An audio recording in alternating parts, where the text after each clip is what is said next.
dice que vienen días en que enviaré hambre sobre la tierra. No hambre de pan, ni sed de agua, sino de oír las palabras del Señor. Así que el primer estado de un buen oidor es que realmente tiene deseos de oír la palabra del Señor. Por esto esta mañana pido al Señor que ensanche sus corazones y que puede consagrar esta sed.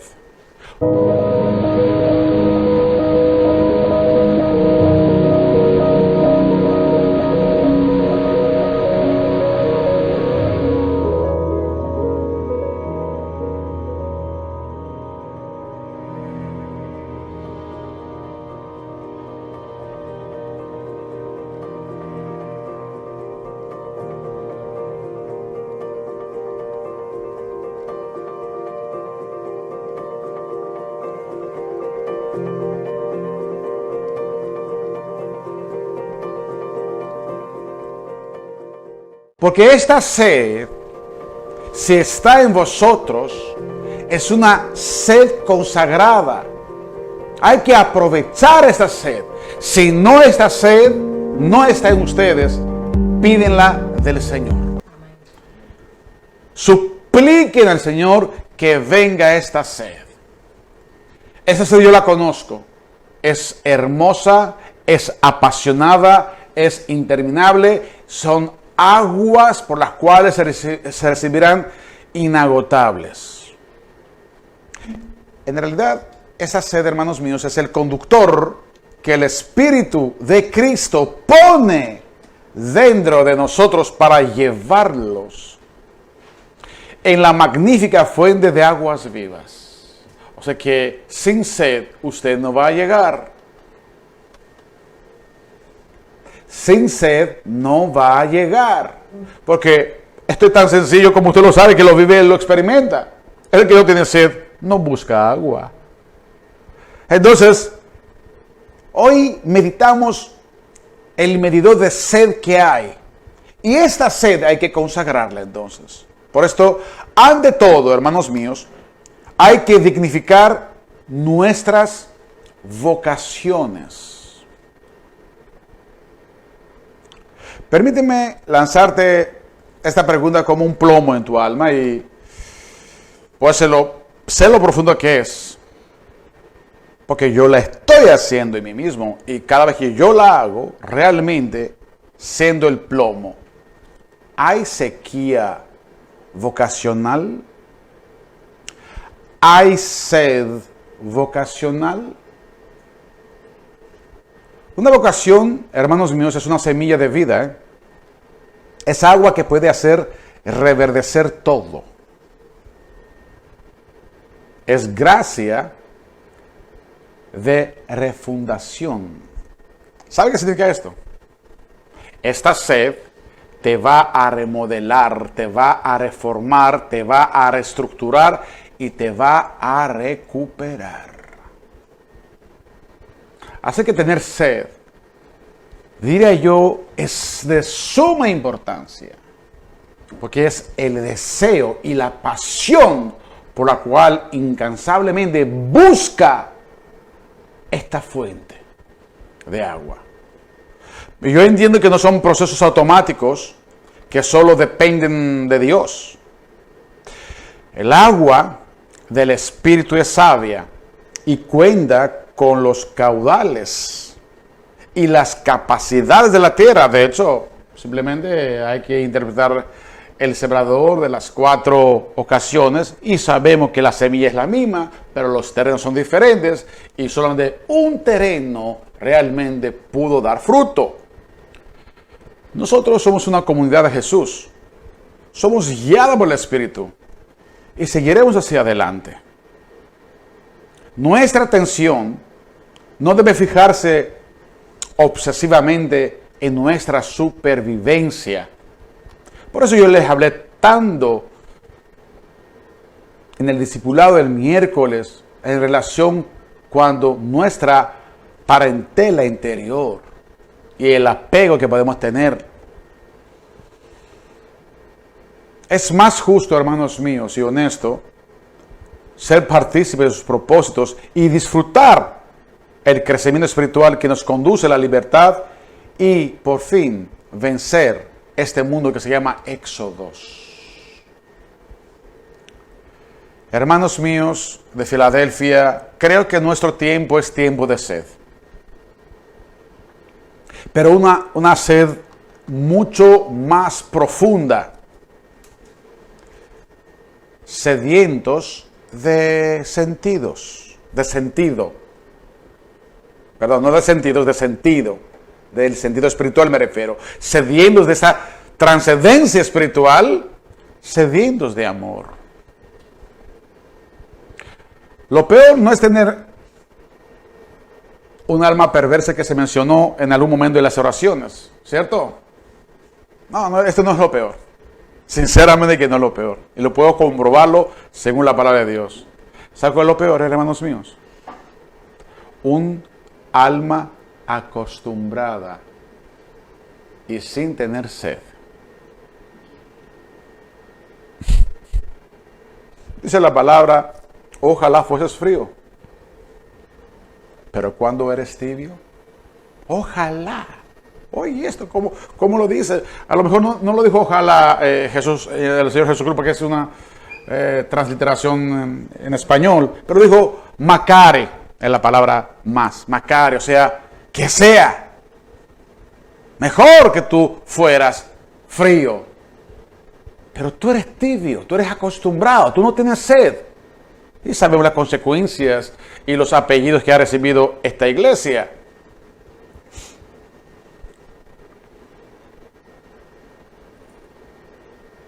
Ese es el reino de la costumbre. Es de la infecundidad del pensamiento y de la sequedad del corazón y obviamente de relaciones frías. Relaciones frías, aún entre hermanos. Esto es evidente.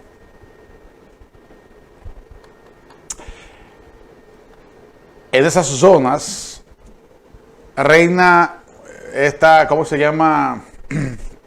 Perenne incredulidad ante todo y una oposición, una permanente oposición a todo. Por eso yo temo la costumbre, yo temo las relaciones frías después de largo tiempo. Yo digo, para que cambien estos, hay que haber realmente una gran humillación y un gran reconocimiento.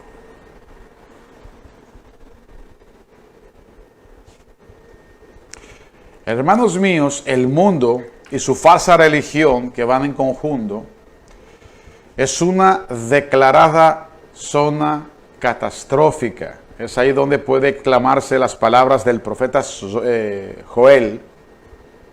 Se ha secado la viña, se ha amustiado la higuera, granado, palmera, manzano, todos los árboles del campo están secos. Sí, se ha secado la alegría entre los hombres. Joel 1:12. Y es bueno mirar, hermanos míos, el pasado no para vivirlo, sino para obtener la respuesta a nuestra pregunta: ¿qué hicimos con tal abundancia en nuestras vocaciones? O sea, ¿qué hicimos con tal abundancia de la palabra? Si realmente el árbol no está frondoso, no está listo por dar fruto, si todavía siguen relaciones frías, si todavía realmente hay contextos que uno está preguntando ¿por qué? Y esta mañana, sinceramente, yo estoy pidiendo al Señor que riega la tierra en sequía.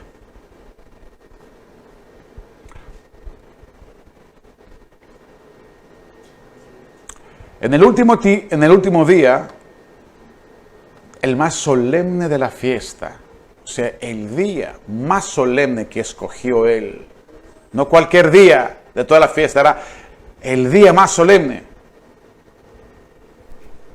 Jesús se puso de pie y exclamó, si alguno tiene sed, que venga a mí y beba. Juan 7:37. Dios mío, ¿qué religión estamos viviendo?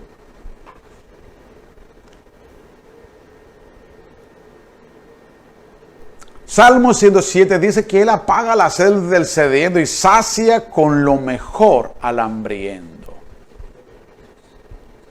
Y sin embargo parece que seguimos insatisfechos, individualizados, por nuestros intereses de sobrevivencia. ¿Cómo que esta agua, cónchale, cómo que nos hace el efecto prometedor? ¿O es que no lo hemos tomado todavía?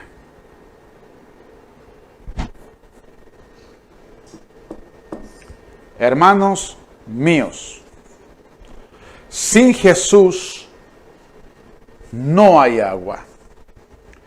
Pero si Jesús está, hay mucha agua. Vamos a ser muy sinceros.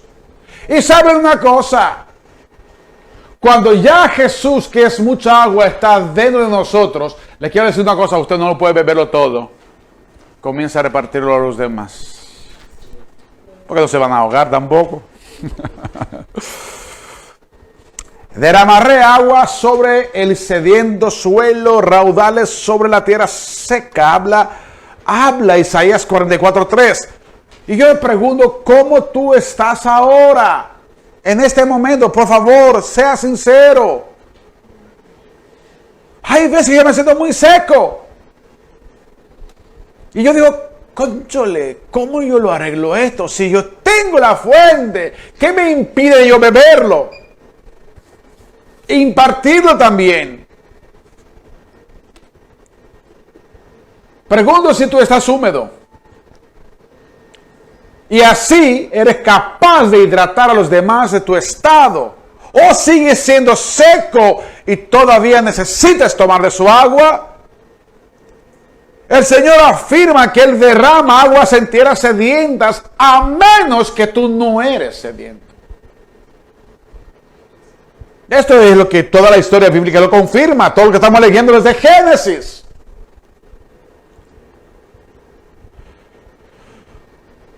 Cuando el Espíritu Santo es enviado, se derrama como las aguas de una riada, invadiendo todo. Tu estado está renovado. Haces crecer tu propio árbol. Yo comprendo que algunas veces Dios nos pasa por un tiempecito dentro del tiempo cronos, un tiempecito por lo cual te va a probar. Te va a confrontar tus fuerzas. Te va a humillar de nuevo, pero ya tú me humillaste, basta tantas veces. Él sabe cuántas veces lo va a hacer. ¿Saben por qué? Porque tú eres tan distraído que en la primera vuelta tú te pierdes. Es como los niños que siempre les gusta hacer vuelta y no importa lo que puedes haber en la casa, cuando uno saca otra vuelta se le olvida todo. Pero cuando regresa, ya vuelve a la situación de la casa.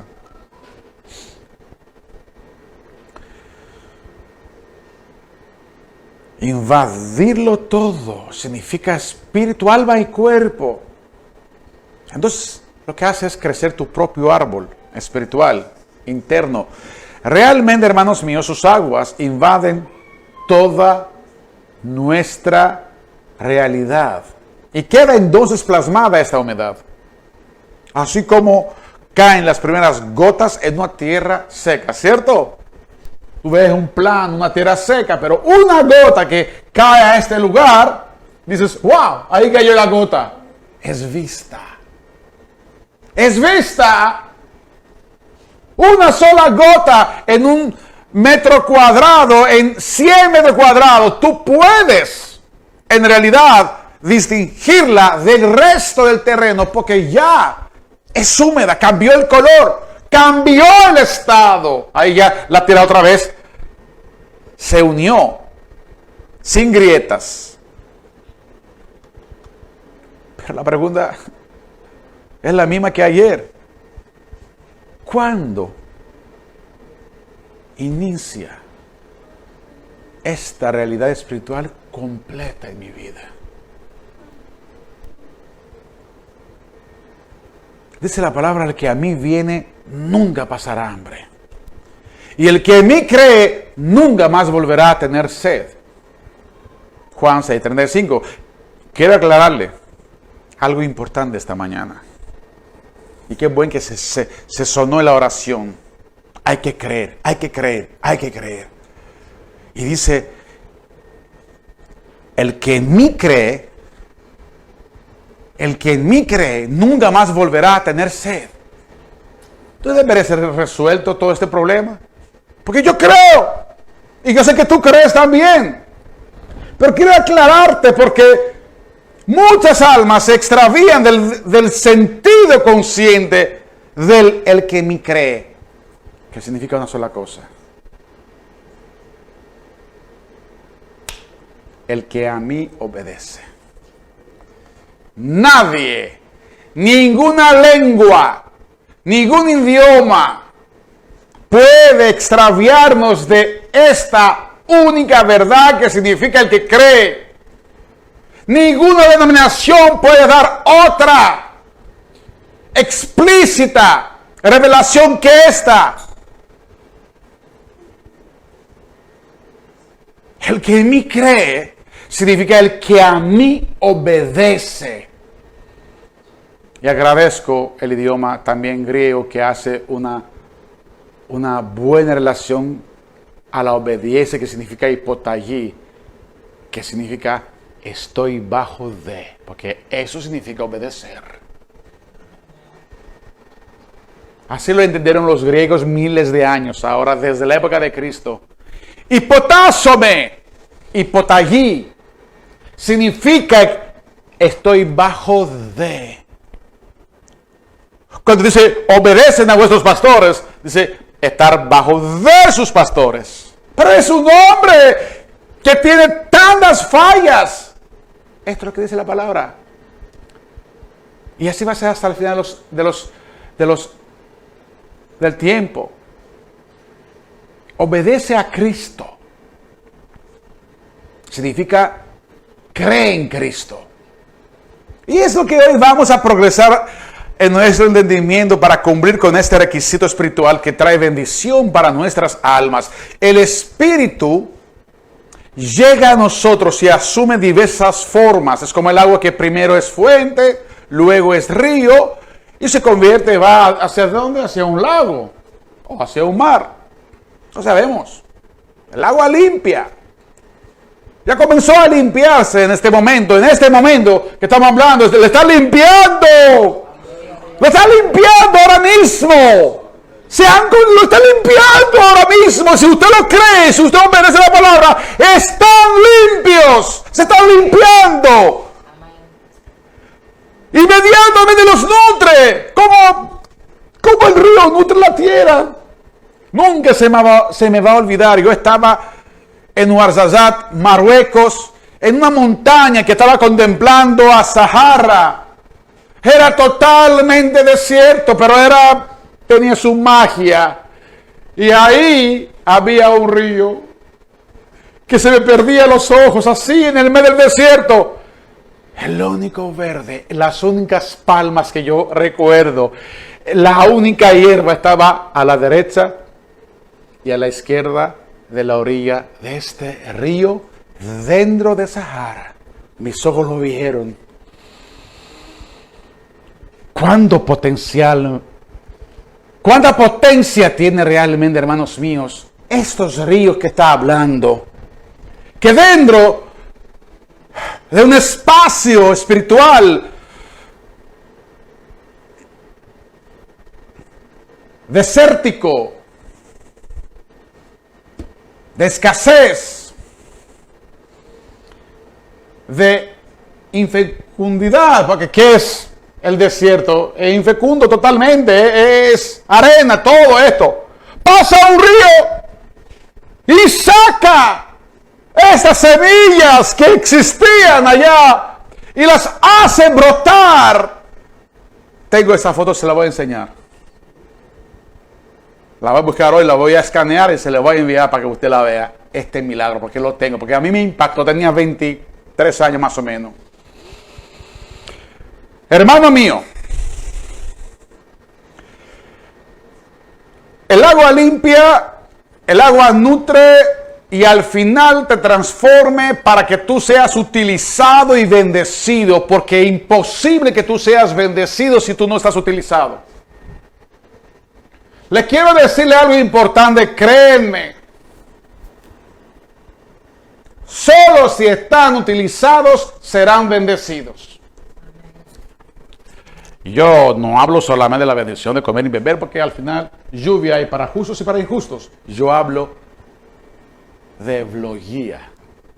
Yo hablo de bendición espiritual que solamente son para los obedientes. Después del don del Espíritu no hay ningún otro don, ¿eh?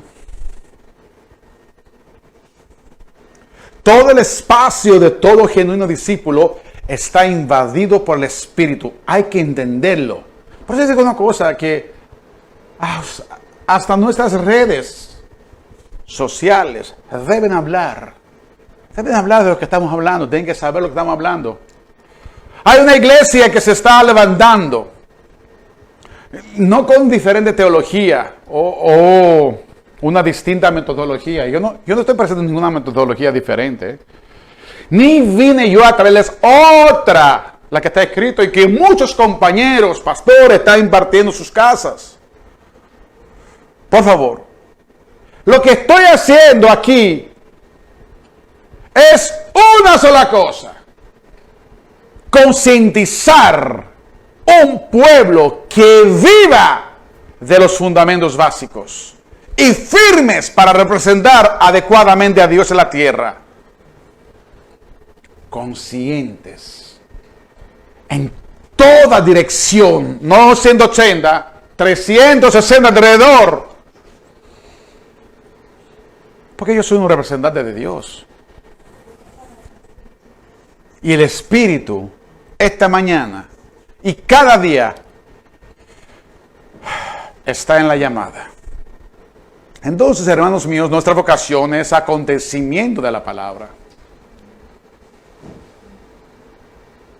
Mi vocación es un acontecimiento, es un resultado, una relación con el verbo. La palabra de Dios me llama, nos llama, pero la vocación es también acontecimiento del Espíritu Santo. La llamada del Espíritu es llamada para sedientos. Es nuestra vocación, ¿sabe qué es? Se lo voy a decir ahora qué es. Es el aliento divino que traspasó nuestro ser y representa vida. Es su respiración hasta el último de su palabra, porque fíjate que cada vez que estamos hablando sale respiración, vida, aliento. Cuando esta palabra usted la recibe realmente el aliento de Dios. Esto es lo que la palabra está escrita.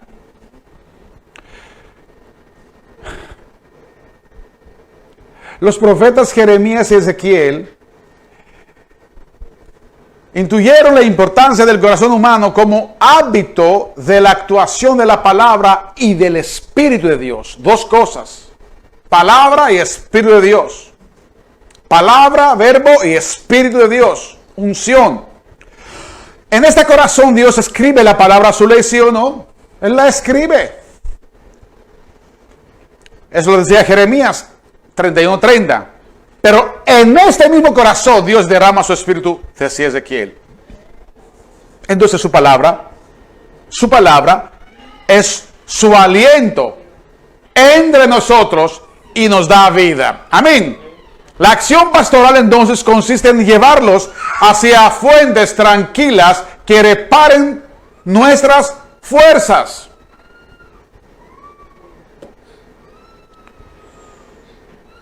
Llevarlos allá donde se empapen de espíritu, allá donde pueden zambullirse cada uno de ustedes en el río de la vida. ¡Wow, Dios mío! En el río de la vida, Señor. Mírame. Aquí nosotros entramos en las aguas de los patos junto con mi hermano Letter y Alejandro y Francisco, que lo hemos hecho varias veces. Y decimos, ¿qué vida estamos recibiendo? Y es pura agua. Imagínate este río de agua viva en tu interior. Hay que zambullirse. Porque habla de río. No puede decirlo como debe ser. Hermanos, Andrés orientó a su hermano Simón hacia Jesús. Juan 1:41. Felipe orientó a su hermano Natanael hacia Jesús. Juan 1:44. Luego en la fiesta, los dos están orientando a los griegos que querían verlo. ¿Están entendiendo qué quiero decir esta mañana? Definitivamente cuando nosotros estamos zambullidos dentro de esta agua viva, ustedes van a hacer realmente esta hidratación para los demás que están secos. Llevar a Jesús es disponer a alguien para que reciba el Espíritu. Invitar a otros implica vivir de otra manera. Porque ya nosotros estamos viviendo con otra manera. El mundo vive con su manera. Tiene sus principios. Tiene una ley que lo está restringiendo qué hacer. Ellos están buscando algo. En el mundo también ellos están buscando. Pero realmente, como dice la palabra, crecen unos y crecen otros. Crecen la cizaña, pero también crece el trigo. Entonces nosotros tenemos que comprender que nuestro crecimiento no es otra cosa para la cosecha. Yo no estoy creciendo para crecer, para decir que yo soy más alto que otro. Es para que en mi interior realmente hayan ¿qué? Frutos. Fruto. No ganamos, hermanos míos, nada con prolongar o reiterar la llamada. Hay que hacer algo. Necesitamos acercarnos a esta realidad con una nueva mentalidad. Ha llegado la hora de replantearnos nuestro compromiso vocacional desde nuestras actividades y actitudes que constituyen la verdadera obediencia a la fe. Les he hablado con diversas maneras. Les digo que hay momentos que hay que salir hasta de la propia parentela. Esto tiene mucho sentido. Hay mucho sentido. ¿Sabe por qué? Porque el sentido no está en la mente. El sentido está cuando comienza la conciencia y la revelación sobre lo que estamos implicando a practicar. Si era por palabras, esto es fácil. Ya. Hablé, ya escucharon. No. Hay que vivir una conciencia de estas palabras. Así que hay dos invitaciones. La primera sobre la sed de Dios. Y la segunda es regar el jardín. Gracias a Dios hasta aquí. Ahora vamos en esta segunda ventana espiritual. La primera, tengo sed. Quiero decir que hay más agua que sed. Se lo aseguro, hay más agua que sed. Así que su sed puede ser tan grande, tan inmensa.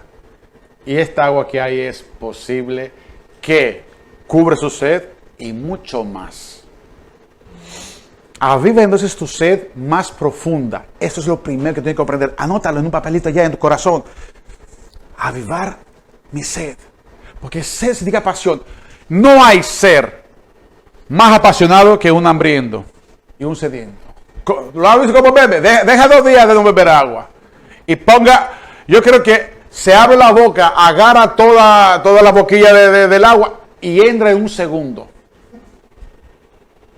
Y cuando tengas hambre, ni siquiera tú lo tragas. Haces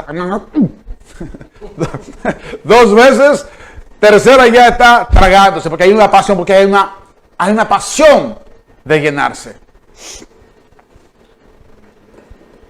Entonces, hay una sed de primera necesidad, pero hay una sed profunda de hidratar los órganos interiores. Ahí está el punto, porque ahora llego también a otro punto de que muchos pueden llenarse su primera sed de oír, pero no llegan a hidratar sus órganos interiores.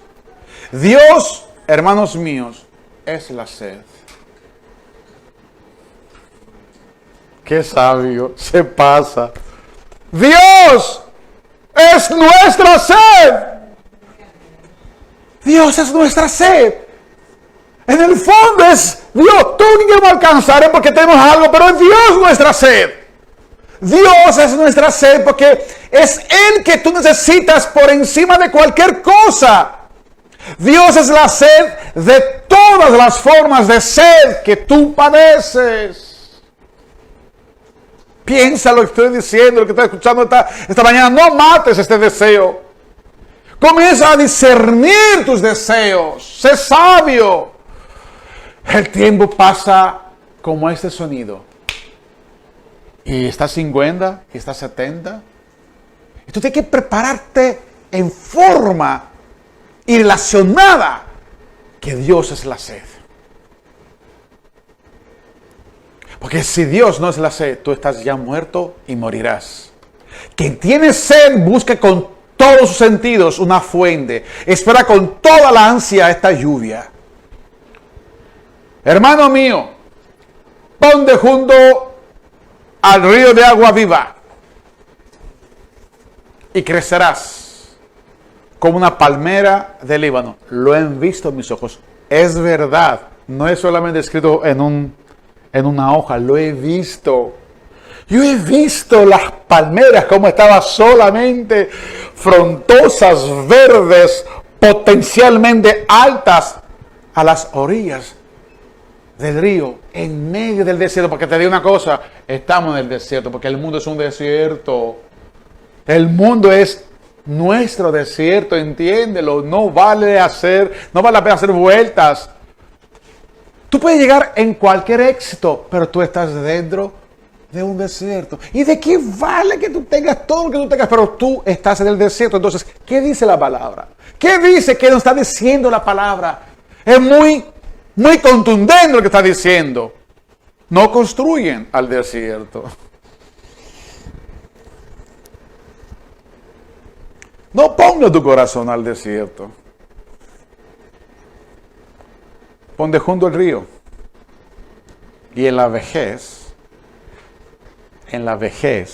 seguirás frondoso.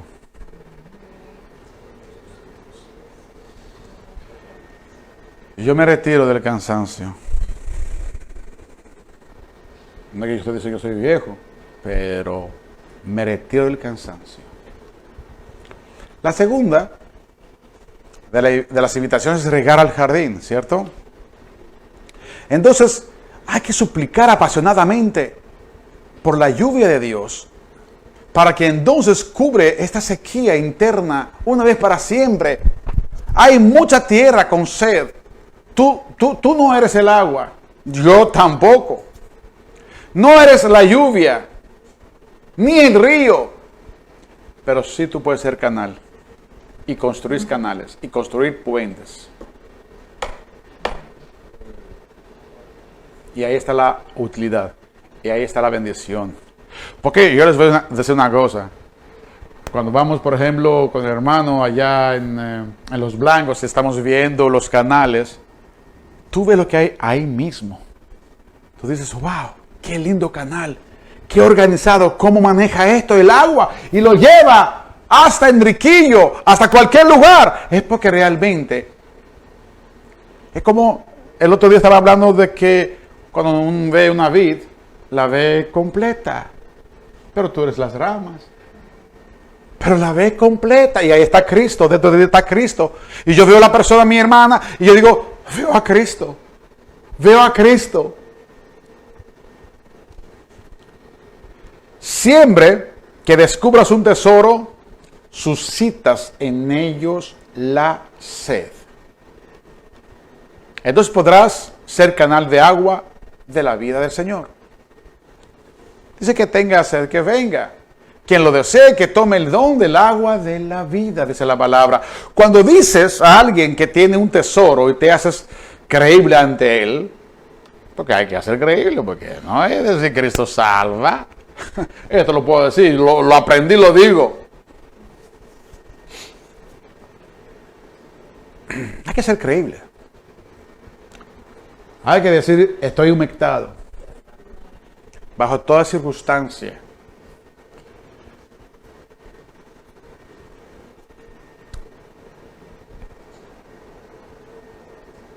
Sed más profunda.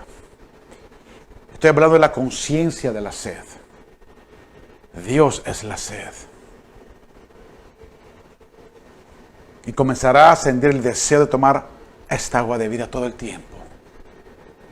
En todo tesoro. El verdadero gozo y el hedonismo son asuntos del espíritu y no de la carne. Por lo cual es necesario que nuestro espíritu sea fortalecido nutriéndonos para llegar a este estado. Jeremías 15:16 no fue popular, no fue un teleevangelista, al contrario fue un hombre que estaba de pozo a pozo. Yo creo que él conoció todos los pozos de Israel, porque ahí lo zumbaban, ahí lo tiraban para no oírlo. Y dice este hombre: fueron halladas sus palabras y yo las comí. Oye, ¿qué dice? Y yo las comí. Estamos comiendo la palabra del Señor esta mañana. Y tu palabra me fue por gozo y por alegría de mi corazón. Oigan palabra que vamos a analizar ahora. Porque tu nombre se invocó sobre mí. Es lo que voy ahora a analizar. ¿Qué? ¿Cómo? Mientras estaba comiendo la palabra de Dios, dice que tu nombre se invocó sobre mí. O sea, encontró una invocación. Vamos a entenderlo, porque nunca lo hemos comprendido, esta gran verdad que viene esta mañana. Aquí hay un gran misterio revelado, hermanos míos. Tu nombre se invocó sobre mí. ¡Wow! ¡Qué gracias, hermana! Eso. Usted sabe que diga, no, este hombre, el nombre de Dios está invocado en su vida.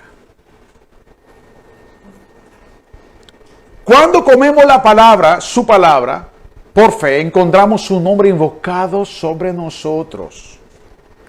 Es cuando entonces vamos a encontrar gozo. El gozo está cuando su nombre está invocado sobre nosotros, porque su palabra fue la que fue comida. Entonces, el gozo está en su palabra que está consumida por nosotros. O sea, ya todo lo que ustedes ven es lo que estoy comiendo todos estos días. Todo lo que ustedes ven. Si ve, por ejemplo, a un hermano que su pelo brilla, es porque come mucho omega 3. Sí. Como me decía el hermano el otro día, que estaba comiendo tanto mango, ¿recuerdas? Y me estaba diciendo que yo tenía una piel brillante, hermano, el momento de escasez. Vieron que todo lo que estamos comiendo, ¿qué está? Está reflejando. Lo que tú comes está reflejando. No lo que tú comes, que tú muerdes y tú, no sé, lo botas, lo que sea. Cuando tú lo digieres y se absorbe en tu interior, ya se va a ver. Entonces, el gozo está en su palabra cuando tú consumes la palabra. Eso quiere decir obedeciendo su palabra. Eso quiere decir estar bajo su palabra. Entonces su nombre se invoca sobre nosotros. No puede invocarse el nombre de Dios sobre ustedes, aunque oren, aunque ayunen, si ustedes no obedecen la palabra de Dios. ¿Saben algo? Su nombre está invocado sobre nosotros solo cuando nosotros obedecemos la palabra. No hay quien podría refutar esa verdad. Y obedecer significa consumir la palabra a un nivel que ya tú te comunicas, no en presencia de una oración, sino en presencia cotidiana, hasta el momento que uno está en el lugar más incógnito, ahí, más secreto. Porque todo lo que come, se refleja. Eso significa que Cristo entonces está reflejando esta gloria suya al que está obedeciendo su palabra. A medida que sucede esto, no se cambiarán las sendas de esta vida. Por esto, ¿qué significa creer a Cristo?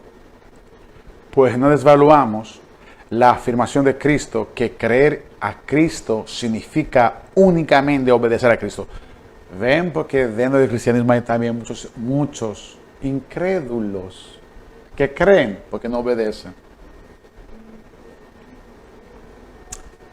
El que cree en el Hijo tiene vida eterna, pero el que no obedece al Hijo no verá la vida.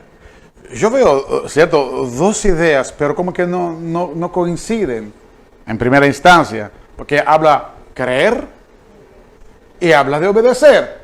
Y yo en mi intelecto glosario, yo sé que otra cosa o esto, pero no, espiritualmente tiene esta connotación. Dice, el que cree el Hijo tiene vida eterna. Ok, yo creo en el Señor. Muy bien. Pero el que no obedece no verá la vida. O sea, dejan de entender que creer es únicamente obedecer. ¿Usted cree en Cristo? ¿Usted obedece en Cristo? Usted entonces cree en Cristo.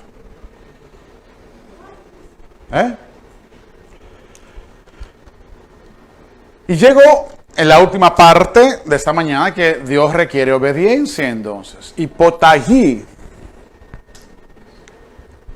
A tomar como ejemplo a Abraham, vemos que, wow, una de las características que sobresalen en él es la obediencia. Le da un hijo y se lo quiere tomar. Fíjese un poquito.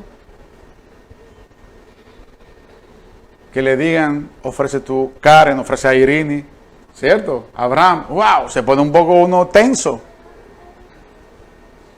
Hay que creer en Dios para obedecerle, ¿cierto o no? Pero él creyó y obedeció. Entonces, en sí la creencia lleva obediencia. Si no obedecemos, entonces somos que creemos su existencia, pero no le obedecemos. Y a esto no le importa al Señor que tú creas su existencia o no. Él se glorifica en tu obediencia. Él se glorifica en tu obediencia. Él se glorifica en tu obediencia. Caracteres que están mucho tiempo. Lo cual no lo queremos pasarlo a los pies de Cristo, que son realmente fortalezas. Abraham entendió que tenía que obedecer no solo mandatos, no solo preceptos y estatutos, sino todos los planes e instrucciones de Dios sobre su vida. Abraham entendió que obedecer a Dios significaba entenderlo en cada fase, en cada sección que el Señor le indicaba actuar y en qué forma. ¿Y en qué forma? Yo quiero que tú te mueves ahora y salgas, pero antes entierre tu padre. Ok, está bien. Abraham entendió entonces. Esto significa entregar las propias especulaciones y razonamientos y obedecer incondicionalmente a Cristo. Y todo lo que eso significa, confiar los planes de Cristo por encima de los nuestros, a cualquier edad. Porque no era chiquitillo, no tenía 24 años Abraham. Abraham tenía una edad bastante avanzada en el momento que está llamado para salir, porque sabemos que ya su padre lo enteró y ya era un hombre por los 80, 70, por ahí, 60. Entonces, dice la palabra que hay que destruir nuestras especulaciones y razonamientos, pensamientos, y llevar al cautiverio a la obediencia de Cristo. O sea, la única forma que yo puedo destruir mis especulaciones es creer a Cristo verdaderamente y no ser incrédulo, porque si no, entonces estas son mis fortalezas. La mayor exigencia de Dios es su obediencia, porque solo esta honra completamente a Dios. Dice, habían dos hijos, papá pidió agua, uno dice voy, pero no fue, el otro dijo que no voy, pero fue. ¿Quién agradó? Dice la palabra, lo dice, el que obedeció al final, no lo que dijo, lo que hizo. Sí, vamos a comenzar esto, aquello, la cosa, vamos a evangelizar, vamos allá, vamos acá, vamos allá. Sí, vamos a ver quién hace estas cosas. A este que le agrada a Dios. Porque solamente esta toma a Dios como su centro. Porque ese solamente cree en Dios. Solo la obediencia a Dios manifiesta y evidencia la exclusión de nuestro yo. Me dijo, el hermano vive lejos. Digo, no importa, lo que tú vas a oír es la palabra joya para tu alma. Ya yo lo veo aquí. Ya tú obedeciste. Moisés. Amén. Entonces, solo la obediencia manifiesta vida espiritual. Solo si hay crecimiento espiritual, logramos ser obedientes. Nadie puede ser obediente si no crece en este asunto. ¿Por qué Dios odia la desobediencia? ¿Lo hemos pensado esto? El Señor también. Vamos a hacerlo 3-1. 3 para ti, 1 para mí. Escojo 3 en cada 4 decisiones. Las 3 son tuyas, pero dejan también una mía. Hacer como yo la quiero. No. ¿Sabes por qué, hermano mío? Vamos a aprender algo muy grande esta mañana para que ustedes sean siempre obedientes. Oye, ¿qué significa esta cosa? La desobediencia. Significa miedo al hombre. Significa buscando el favor de los hombres. Oye, nada casualidad. Significa propio, deleite. Se lo vamos a leerlo. Aquí lo vamos a leer. Lo vamos a leer. La desobediencia actúa porque o hay un miedo al hombre, o porque busca el favor de los hombres, o porque es su propio deleite. La desobediencia demuestra tomar temor puesto en el lugar equivocado. Observen el versículo 1 Samuel 15:24. He pecado en verdad, he quebrantado el mandamiento del Señor y tus palabras, porque temí al pueblo y escuché su voz. ¿Lo vieron esta cosa? Ya. ¿Estamos claros realmente? Que aquí no se dirige por el miedo al hombre. De hecho, Gálatas 1:10 habla del favor. Que muchas veces podemos desobedecer por favorecer realmente a los hombres. Dice, ¿busco ahora el favor de los hombres o el de Dios? ¿O trato de agradar a los hombres? Pues si todavía agradar a los hombres, no sería siervo de Cristo, obediente de Cristo. Eso es lo que quiere decir. La desobediencia demuestra un deleite puesto en el lugar equivocado también. Saúl y su ejército, dice 1 Samuel 15, preservaron las mejores ovejas y vacas, los terneros más gordos, y en fin, todo lo que era de valor. Nada de esto quisieron destruir. Solo destruyeron lo que era inútil y lo que no servía. Qué buena ofrenda esa. Qué buena ofrenda. ¿Qué estás diciendo aquí? O sea, ¿cuántas cosas? Aquí se puede escribir, como dice la hermana, un libro a este verso. Porque precisamente nosotros muchas veces obedecemos vía Dios, a través de Dios, nuestros deleites. Y nos pasamos por cumplidores. Porque el obedecer, hermanos míos, vale más que el sacrificio. Mientras un sacrificio puede ser por obstinación, por obligación, la obediencia necesita el requisito de la lealtad del corazón. ¿Entendieron ahora mismo? Es distinto, es diferente, es continuo. No busca decir, sí, pero ahora no, ahora se puede, ahora no, ahora sí, pero ahora la situación, ahora la circunstancia, no. Es leal. Siendo un estado espiritual de continua lealtad. Esto es lo que Dios ama, lo completo. De que éramos imperfectos, que Él nos escogió mientras estábamos muertos, eso es otra cosa, no se confunden. Pero una vez que su espíritu reina y el agua está, los ríos de agua están en sus vidas, ya Dios requiere lo perfecto, ¿saben?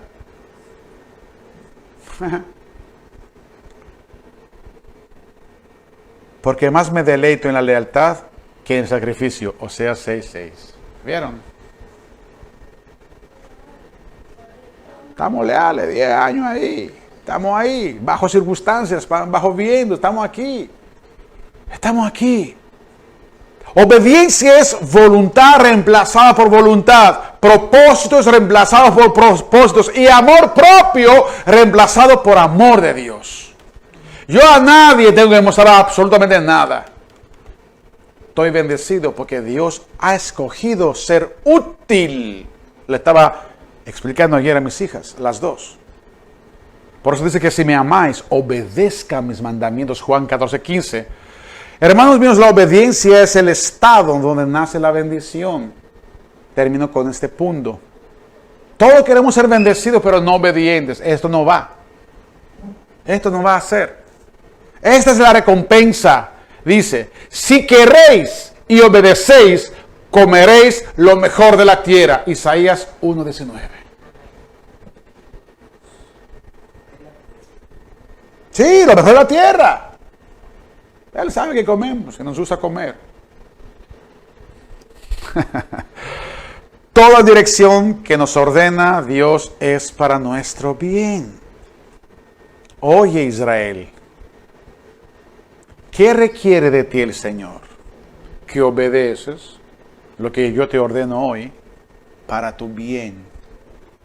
Oye, estoy yo neceándome, creyendo que hay que escoger algo para mí que... Oh, por Dios. Obedientes significa lealtad, en toda la lealtad, por encima de toda la circunstancia y el rol que me corresponde yo ser en esta vida. Si usted tiene un rol y no lo ocupa correctamente, desde mujer, desde esposa estoy hablando, desde esposa o desde esposo también, estamos desobedientes porque hay un diseño. Si el arquitecto te dice 30x50, ¿cómo tú vas a hacer 30x50 ángulo de 35 grados? Ya se va a caer la casa. Es lo que te dice. Hay reglas, hay diseño arquitectónico, la esposa, el esposo, todo esto, ahí comienza. Salgamos del castillo de la luz. ¿Cuál es el castillo de la luz? Eso lo hablamos el miércoles. Parentela, confort interior, castillo de luz, siendo esta obediencia lo distintivo y la insignia de los santificados, porque todos ellos obedecen para recibir el bien que se les ha preparado. ¿Sabe por qué tú obedeces? ¿O porque tú no obedeces? Porque tú fuiste santificado o no fuiste santificado. El que se santifica, obedece. El que no puede obedecer siempre hace la vuelta para buscar una quinta pata en su rol que le corresponde. Realmente todavía no se ha santificado. ¿Saben por qué? Porque en el diseño de Dios santifica. El diseño de Dios santifica. Tú tienes un diseño, un rol, y tienes que estar fiel en este. Sea fiel lo que yo te digo que tú hagas, lo que tú construyes. Dice la palabra que somos elegidos según la presencia de Dios Padre en santificación del Espíritu para obedecer. O sea, 1 de Pedro 1:2 nos explica una gran verdad, que nosotros, una vez santificados, ya somos preparados para obedecer. Si todavía estamos resistiendo, no estamos entendiendo, estamos para allá haciendo la quinta vuelta, es porque hay un problema en nuestra santificación. O sea, parece que la operación, el progreso, el proceso no está presente. Dije, o mejor vamos a decirlo, dijimos, porque estamos de acuerdo, ¿cierto? Que creer significa obedecer según Juan 3:36. Entonces Isaías 28:16 dice, el que creyere no se apresure. ¿Qué está aquí? O sea, significa el que obedece no se apresure. El que obedece no se apresure. Entonces, el que se apresure es como moverse por sus instintos, que forma adivinación. Porque sabe una cosa, el instinto está por debajo de la conciencia. Podemos utilizar los instintos para comer, pero no para dirigir nuestras vidas. Yo tengo mi instinto, esto no sirve. Esto no es verdad. No es la forma de los hijos de Dios. Es por la conciencia, es por el Espíritu Santo que nos guía nuestras vidas. ¿Sabe por qué? Porque hay muchos creyentes que en vez de creyentes son adivinadores. Adivinan con la licencia que son religiosos. Y adivinar es una desobediencia porque tú vas realmente con tus principios a hacer algo. La rebeldía es desobediencia y es como pecado de adivinación. Por eso todos los hechos y dichos que atentan contra la obediencia de su voluntad y exaltan nuestra voluntad, se considera una rebeldía y considerada como adivinación. Y ya termino. Todos hablamos de bendiciones y maldiciones, ¿cierto? Maldiciones. Ay, bendiciones. No, prohibidas las maldiciones, sí a las bendiciones. Pero sabemos qué son y qué representan cada una de ellas. En realidad, ¿qué son las bendiciones? Y en realidad, ¿qué son las maldiciones? ¿Qué las manda? ¿Por qué vienen? ¿Por qué aparecen? ¿Dónde se invoca, o mejor digo, donde está invocado el nombre de Dios en nuestras vidas, allá hay bendición? Hay maldición cuando en realidad no está invocado el nombre de Dios en nuestras vidas. Las bendiciones es una manifestación del benigno propósito de Dios. Él ha bendecido su diseño. O sea, entonces, el que está en su diseño automáticamente es bendecido. Saliendo de eso, tú eres ¿qué? Maldecido. Entonces Dios te dirige a través de sus planes para desatar sobre nuestras vidas los propósitos, porque el diseño tiene un propósito. El 30 por 40 grados, 40, 50, 60 es para que puedas soportar la segunda planta de 40 por 50. O sea, es un diseño arquitectónico bien estructurado por Dios. Con cualquier declinación de esto, ya tú estás en maldición. Las maldiciones son aquellas barreras entonces invisibles que potencialmente dirigen nuestras vidas extraviadas del diseño de Dios. Por esto el feminismo es una maldición. Por esto el machismo es una maldición. Por esto las cosas que conocemos que están en el mundo y no van según la Biblia son malditas. Por eso esta mañana quiero terminar con la idea de que ¿qué es un corazón conforme al corazón? Sí, yo sé, era de David. No, está bien esto lo sabemos que era de David, pero ¿qué es un corazón conforme al corazón de Dios? ¿La iglesia tiene un corazón conforme a Dios? ¿Qué bendición es esta? O sea, ay, Dios mío, corazón conforme al corazón. Corazón conforme, o sea, conforme igual, ¿cierto? O sujeta. Ya yo estoy llegando. Corazón. O sea, el corazón conforme al corazón de Dios es un corazón que obedece el corazón de Dios. Ya, para que sepamos que estamos hablando. ¿Quién hará toda su voluntad? Ese es el corazón conforme al corazón de Dios. Ay, Dios mío, sí, yo quiero vivirlo cada segundo, cada minuto. No me puede parar nada, solamente esto, que Él me corta. Obediencia es lo que Dios encontró en David y fue promovido como rey de Israel. Lo bendijo. Porque era conforme. A él no le tengo miedo. Diríamos supuestamente Dios. Sí, porque Él hace lo que Él quiera. Él hace lo que yo quiero. Hechos 13:22 dice, quitado este, ¿quién quitó? Saúl, el desobediente. Le levantó por rey a David, el obediente, de quien dio también testimonio diciendo, he hallado a David, hijo de Isaí, hombre conforme a mi corazón, ¿quién hará toda mi voluntad? Ahí está el punto. Este es el obediente. El obediente no es que el que lee la palabra de Dios y la conoce de memoria.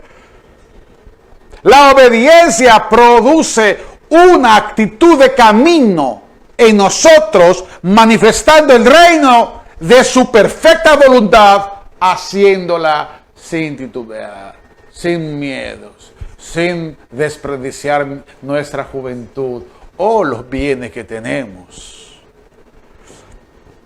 Hermanos míos, reciben esa bendición, por favor, para ustedes, para Filadelfia y los que nos están escuchando esta mañana. Deuteronomio 28:1 dice, acontecerá que si obedeces atentamente la voz de Dios, para poner por obra todos sus mandamientos. Ahí apareció David. Vieron que David no es un personaje, es un estatus consciente. Estamos hablando claro, ¿sí o no? No estamos extraviando la verdad. O sea, David es el estado del corazón conforme a Dios. Tenemos que verlo así, porque muchos están idolatrando hasta David. Pero no, David quiere enseñar algo, un estatus.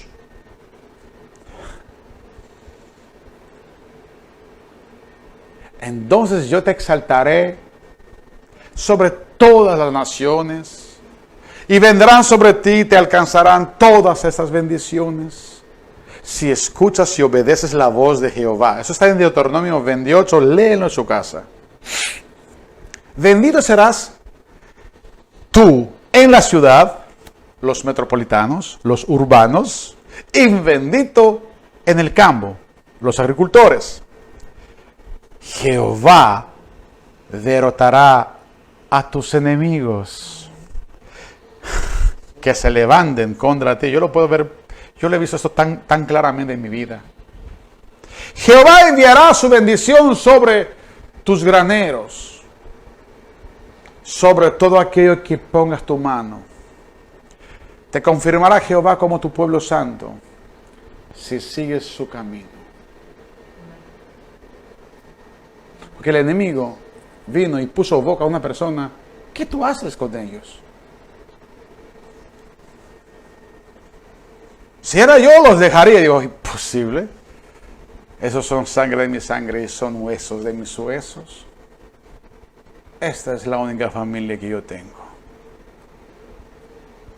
Y con esa familia comeremos el bien de la tierra que Dios nos tiene. Amén. Porque mi familia es Filadelfia.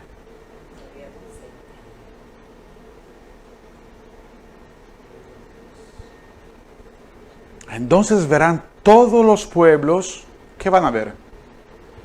Que el nombre de Jehová es invocado sobre ti y te temerán. Esto es lo que dice la palabra. En todo yo lo veo lo mismo, que exalta con tanta sabiduría de Dios. Y esto, o sea, que algo es Filadelfia. Sabrán que yo te he amado. Es cuando su nombre está invocado sobre ti.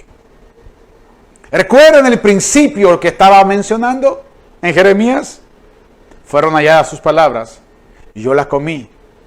Y tu palabra me fue por gozo, porque tu nombre se invocó sobre mí. Sigue sus caminos de Dios. Entonces verán todos los pueblos, sabrán que yo te he amado, que el nombre de Jehová es invocado sobre mí. Y te temerán, no con palabras, no con declaraciones, con hechos. Yo no puedo decir, Dios me ama a mí y tú obligatoriamente me vas a creer. Algo debe estar visto y expuesto. Puedo decir, se la pasaron. Este pueblo pequeño remanente se ha postulado realmente como una bandera de Dios, porque su nombre se invocó sobre ellos. Amén.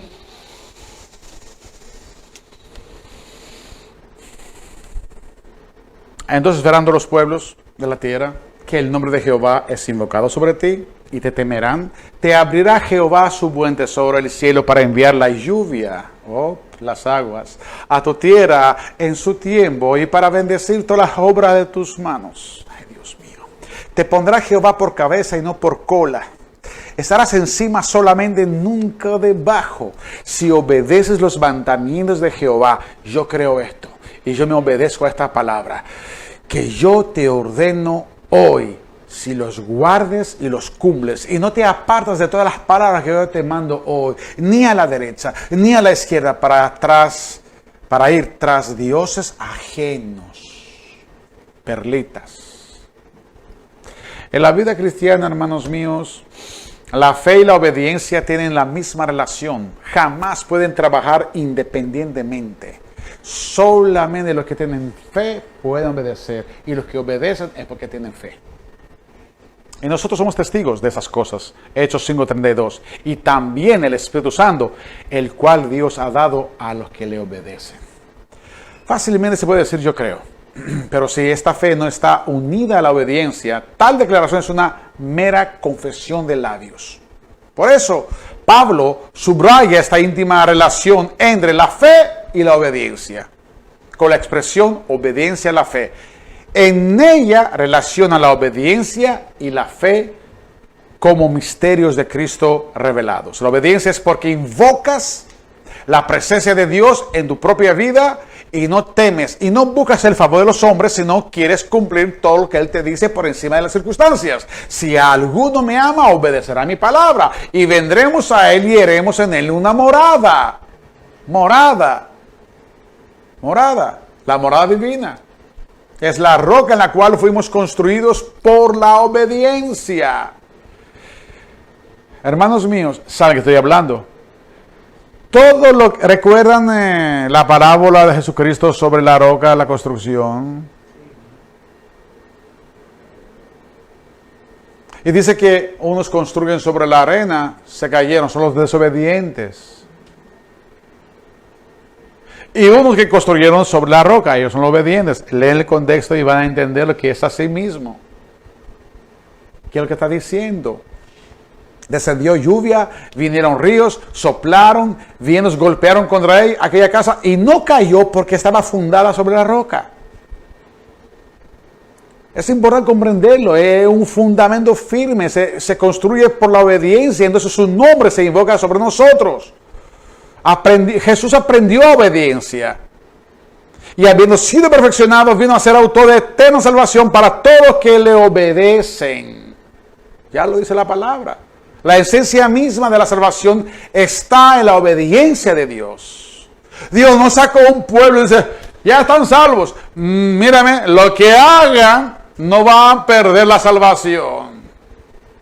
Viven su vida. No. La salvación conduce a un pueblo en obediencia a Dios, perfeccionándoles hasta la estatura del varón perfecto. No tenemos que andar pensando en nuestras posibilidades, hermanos míos. Tú tienes posibilidades. Te tengo una noticia. No hay posibilidad en nosotros. Cada vez que pensamos en nuestras posibilidades, desobedecemos, nos destruimos. Solo existe, hermanos míos, una manera para estar en vida. Y esta es la obediencia a Cristo. Muchos quieren construir su casa sobre la arena. Son oidores olvidadizos. Esta es la arena. Lee el contexto y me van a comprender. Pero hay quienes son firmes en esta construcción en la roca. Creen en la roca. Están por encima de la roca. O sea, todo lo que están construyendo está en la roca. Gracias, Padre, por esta palabra de esta mañana. Por lo cual sé que enderezaste nuestro camino. Enderezaste nuestro camino. Y nos has hecho pensar que de verdad mucho que hablamos, pero nos falla obedecer. Pero estamos aquí, Señor, porque si tú sigues hablándonos es porque todavía hay esperanza. Padre, que no sea palabra olvidadiza. Sabemos, Señor, que seremos tentados. Y volveremos de una u otra manera a ser tentados por el mismo enemigo. Pero no vamos a acceder. No vamos a acceder. Estamos dispuestos a obedecerte. Y no porque realmente queremos, está bien, queremos ser bendecidos, pero no es porque estamos buscando, Señor, adquisición de lo material. En el fondo queremos estar en una comunión contigo que solamente nos ofrece gozo, paz y justicia. Padre, retiramos las perlas esta mañana. Retiramos nuestra parentela interior, esta genética que apresura a tomar decisiones. Y nos exponemos delante de ti, Padre, para decirte, ayúdanos en el poder de tu potencia. Y estamos ahí presentes para ser la manifestación de la imagen de Cristo. Amén y amén. Dios lo bendiga grandemente, mis hermanos. Gracia y paz.